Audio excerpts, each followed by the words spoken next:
उन्होंने एक और चाल खेली कि मेरे पास भी कैसे न कैसे पहुंच गए, मेरे पास भी फ़ोन आ गया। मैं देसी आदमी तो फिर सुनिधि चौहान मैम का नाम सुन के फिर थोड़ा सा मेरे को भी एक फील जगह, चलो प्रैक्टिस की थी हल्की सी। तो वहाँ पे प्रैक्टिस की, प्रैक्टिस करने के बाद बोला हो जाएगा ना माँ, यहाँ बिल्कुल हो जाएगा मैम, मतलब कोई घबराहट वाली तो बात ही छोड़ दो मैम आप। और उसके बाद इस गाने ने आपको जो प्रसिद्धि दी वो तो दी, लेकिन फिर सुनिधि चौहान तक वो गाना पहुंचा जी। वो क्या डेट थी, क्या तारीख थी, कौन सी जगह थी और क्या हुआ था? जी उसकी हम आपको थोड़ा बताना चाहेंगे। फोन आया था कोई? जब सर वो बन गया था, गाया, तो उसके बाद वायरल हुआ चारों तरफ वो गाना।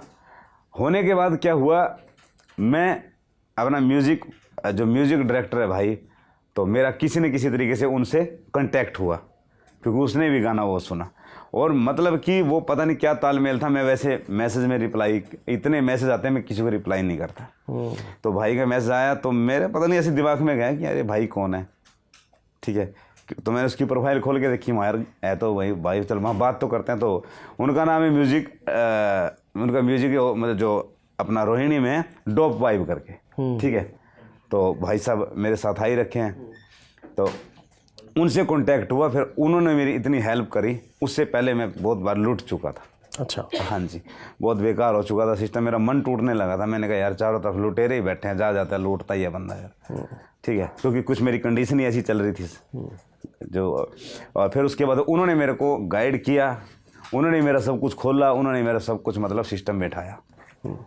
और उन्हीं के जरिए उन्हीं के पास कॉल आया, डॉब वाइब के भाई के पास, तो कि हाँ भाई हमारे को इस बंदे को स्टेज पे लेके जाना है, और मैम ने स्पेशल किया है। तो भाई ने बात की, तो फिर वहाँ से उन्होंने बात करी, फिर उन्होंने एक और चाल खेली कि मेरे पास भी कैसे न कैसे पहुँच गए, मेरे पास भी फ़ोन आ गया। मैं देसी आदमी तो फिर सुनिधि चौहान मैम का नाम सुन के फिर थोड़ा सा मेरे को भी एक फील जगह, चलो मैम ने बुलाया है तो आए, मतलब बहुत बड़ी बात है। तो फिर हम कैसे न कैसे गोल मोड़ करके वहाँ तक हम पहुँच गए, मैं और डॉब भाई।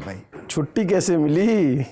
नहीं वो छुट्टी पे ही था मैं। अच्छा छुट्टी पे? हाँ ऑलरेडी छुट्टी पे था मैं। कहाँ पे था प्रोग्राम ये? कहाँ? ये प्रोग्राम था जयपुर में। जयपुर में जी। फिर मतलब एकदम सरप्राइज था पब्लिक के लिए भी? हाँ बिल्कुल सरप्राइज था। हाँ। और आपका भी पहले स्टेज पे इस तरीके से अपीयरेंस था? इतने बड़े स्टेज पे नहीं था। हाँ। मैं छोटे मोटे स्टेज पे तो किया हल्का फुल्का। हाँ। जी। तो क्या रिस्पांस था उसका, और सुनिधि जी से क्या बात हुई? सुनिधि मैम हमारे को मिले और बहुत अच्छे नेचर के हैं वो। हाँ। ठीक है, पहले तो उनको राम राम मेरी तरफ से। हाँ। बहुत बहुत शुक्रिया। और उन्होंने मेरे को मतलब बुलाया, आइए, और मतलब एक उनको देख के ऐसा लगता है कि मतलब वो नहीं है कि कोई डर नहीं है, ऐसे बोलते हैं हाँ अरे वेरी गुड, बहुत बढ़िया, एक बढ़िया चल रहा है, मज़ा आ रहा है।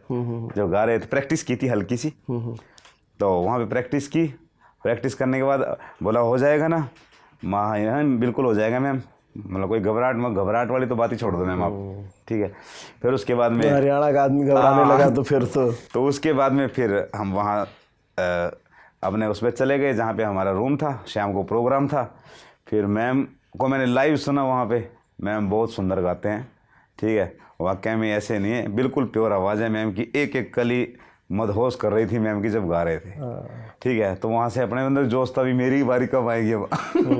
तो तुरंत उन्होंने जैसे ही मेरी बारी आई, तो वहाँ पे क्या हुआ था कि जो पहले हमने प्रैक्टिस की थी ना, वो मतलब एक मेरे वाले बेस पे की थी जो मैंने गाया है, लेकिन वो जोश में वहाँ पे जो मैम का वो था, मतलब मैम हाई बीट पे गा रही थी, तो वो ड्रम वाला भी, क्योंकि जब बंदा करता रहता तो मतलब थोड़ा सा हो जाता है लेकिन जब मैं अंदर घुसा तो मुझे ये महसूस हो गया था कि नहीं वो बेस नहीं है, वो बेस नहीं है, थोड़ी सी ऊपर है बेस, ठीक है।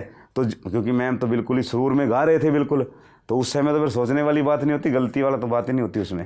तो मैंने तुरंत से पकड़ लिया उसको कि वो बेस नहीं है, थोड़ा हाई, आपने देखा होगा मैंने हल्का हाई बेस में गाया हुआ वो, तो वहाँ पे मैंने हाई बेस में गाया। और उसके बाद में बढ़िया किलकी मची धकाधक वहाँ पे, और किसी को पता नहीं था कि जुम्मालैंड शो क्या है। आपके भाई की वजह से पूरे इंडिया को पता लगा कि जुम्मालैंड मतलब जोमेटो वालों को कोई वहाँ पे शो हुआ है, ठीक है। नहीं तो मैं आते मेरे को भी नहीं पता चलता, बिल्कुल करके चले गए है ना। लेकिन कुछ उससे भी बहुत ज़्यादा मतलब वायरल हुआ, चारों तरफ सबको पता लगा। और बाद में सुनिधि चौहान मैम ने हमारे को बुलाया भी, अप्रिशिएट किया, बोला फौजी आपने बिल्कुल सही संभाला, मतलब मैं समझ गया कि मैंने कैसे संभाला। ठीक है, और बस वहाँ से मैम ने बोला बढ़िया है और आप आगे तक जाओगे, मेरा आशीर्वाद है।